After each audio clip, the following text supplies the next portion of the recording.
here's an interesting way to take advantage of hue saturation when you want to adjust the saturation of part of your image. Now, first of all, I mysteriously have a color sampler on there, so let me just remove that so it doesn't distract us, because we don't really need it there. I don't know why it was there, but who knows? Doesn't really matter.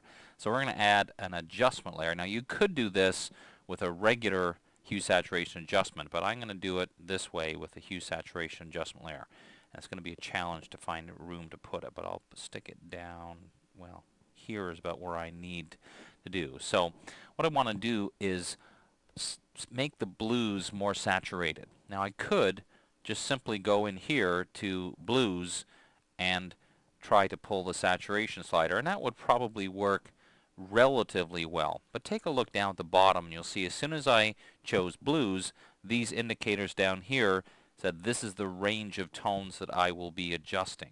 Now, I could go in here and just pull these and try and make more of an adjustment, but it makes more sense to do it on the image itself. Now, I'm going to move this up here so it's kind of out of the way, but keep your eyes peeled on this area right here, because what I'm going to do is just take the eyedropper. I'm just going to simply click in here to say this is the range. So I'm going to hold down the Shift key and just kind of click in different areas of blue. I can even click and drag a little bit, and as I do, I'll even come up here in the sky.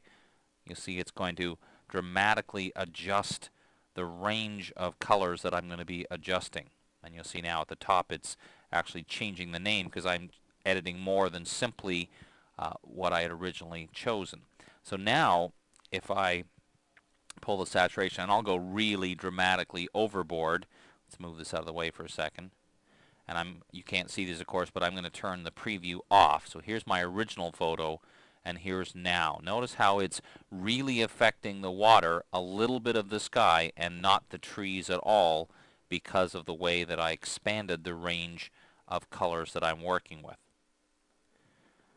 And again, of course, because we've done it as an adjustment layer, we can always go back if we decide we don't like it, double click to change it, or use the layer mask to make it to hide some of the areas, or even lower the opacity a little bit to lower the effect so it's not quite as overly dramatic. Now let's take a look at another example of the same thing.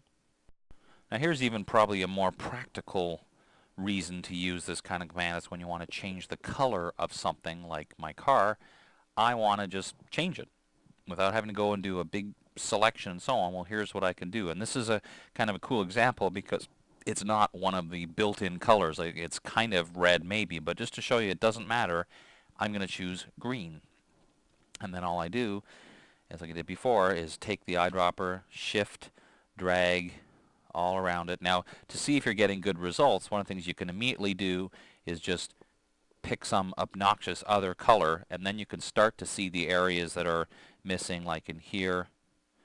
You see as I shift drag across them, it's just expanding the range of colors that it's selecting. Now, I chose a very odd color change, but as you can see, it does a pretty good job. Now, there's still naturally, because of the reflection of the sky, but that looks pretty natural as it is right there without any major problems. So what I would do to finalize this, not that I really want my car to be that color, but just take a look and see, for example, it's also changing the color of the painted line on the street, which I may not really care about, but if I do, of course, that's where once again I could just do a quick little masking job on that part to make sure it's not being affected. So by showing and hiding that, you can quickly see what areas are being affected that you don't want to, and as before, you can always go back and change it. So it's a pretty easy way to change the color of something using hue saturation and those sliders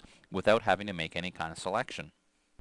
Well, as you've probably already guessed, there's just so many ways you can use this anytime you want to either slightly or quite dramatically change the color of something. Gosh, I'm suddenly not feeling so well, or maybe I spent too much time in the sun, or I'm feeling a little chilly. I just don't know, but the bottom line is you can use this technique lots of different ways. It's very, very exciting. My name's Dave Cross. I shall see you next time.